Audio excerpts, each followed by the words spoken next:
எண்ணெயில் பொரித்த மற்றும் வறுத்த உணவுகளை சாப்பிட்ட பின் என்ன செய்யணும், என்ன செய்யக்கூடாது பார்க்கலாம். எண்ணெயில் பொரித்த வறுத்த உணவுகளை சாப்பிட்ட பிறகு கொஞ்ச நேரம் நடப்பது நல்லது.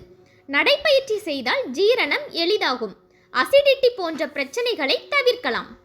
எண்ணெயில் பொரித்த மற்றும் வறுத்த உணவுகளை சாப்பிட்ட பிறகு கட்டாயம் குளிர்ச்சியான உணவுகளை சாப்பிடக்கூடாது.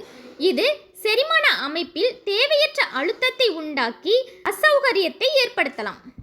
எண்ணெயில் பொரித்த மற்றும் வறுத்த உணவுகளுடன் பால் சேர்த்த டீ குடிப்பது அஜீரணத்தையும் வயிற்று கோளாறுகளையும் உண்டாக்கும். எனவே தவிர்ப்பது நல்லது.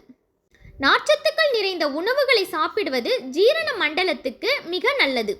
அதிலும் எண்ணெய் உணவுகள் சாப்பிட்ட பிறகு நார்ச்சத்து உணவுகளை அதிகமாக எடுத்துக்கொள்வது சிறந்தது. ஓமம் தண்ணீர் குடித்தால் அசைவ உணவுகள் சாப்பிட்ட பிறகு ஏற்படும் வயிற்றுப்பொருமல், புளித்த ஏப்பம், வயிறு உப்பசம், நெஞ்செரிச்சல் ஆகியவை குறையும். எண்ணெயில் பொரித்த மற்றும் வறுத்த உணவுகளை சாப்பிட்ட பிறகு நட்ஸ் மற்றும் விதைகளை சாப்பிடுவது நல்லது.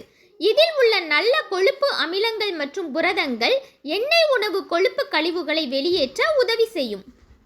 எண்ணெயில் பொரித்த மற்றும் வறுத்த உணவுகளை சாப்பிட்ட பிறகு வெதுவெதுப்பான நீர் குடிப்பது அவசியம். வெதுவெதுப்பான நீர் குடிக்கும்போது கெட்ட கொழுப்புக்கள் படிவது தடுக்கப்படும். எண்ணெய் மிகுந்த உணவு சாப்பிட்ட பிறகு தூங்குவதை தவிர்த்து விடுங்கள்.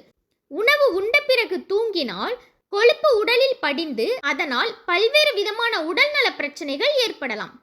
எண்ணெய் மிகுந்த உணவு சாப்பிட்ட பிறகு உங்களது வழக்கத்தில் கிரீன் டீயை சேர்த்து கொள்ளுங்கள். பிளவனாய்டுகள் நிறைந்த கிரீன் டீ செரிமான அமைப்பில் ஆக்சிடேட்டிவ் அழுத்தம் ஏற்படுவதை தடுக்கிறது.